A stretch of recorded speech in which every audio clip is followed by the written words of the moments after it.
Co k vám vaše osoba cítí? První karta je karta kolo osudu. Ta symbolizuje změnu, osud a cykly života. Může to být osudové spojení. Druhá karta, rytíř holí, symbolizuje vášeň, zrušení, ale taky nestálost. Třetí karta, pětka pentaklů, nejistota a strach. Karta kolo osudu může znamenat osudové spojení. Vztah nebo situace mezi vámi se mění. Může se prohloubit nebo může přejít do jiné formy. Osoba ale cítí, že jste důležitou součástí jeho životní cesty, ale taky zároveň vnímá, že není vše zcela v jeho rukou. Rytíř holí. Rytíř nám přináší energii vášně, ale taky i nestálosti. City vaší osoby jsou intenzivní, ale jsou také impulzivní a vlastně nepředvídatelné.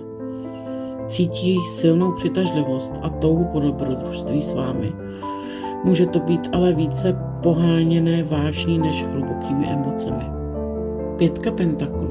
Tahle karta mluví o ztrátě, nedostatku a obtížném období. Vaše osoba může cítit pocit opuštění, osamělosti nebo nejistoty.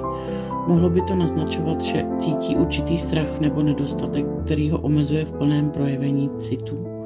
Může se cítit nejistě ohledně vás, vašeho postoje k němu a bát se odmítnutí. Společně tyto tři karty ukazují, že city k vám jsou komplexní, ale také plné rozporů. Vlastně na jedné straně cítí, že je mezi vámi silné spojení a pouto, ale na druhé straně sám neví, jestli si tyto city jen nezaměňuje za pocity vášně, kterou opravdu silně cítí. Jeho city jsou silné, ale jejich projevení si brzdí. Jeho vlastní vnitřní obavy ho brzdí v projevení těch citů. Může potřebovat čas, aby vyřešil své nejistoty,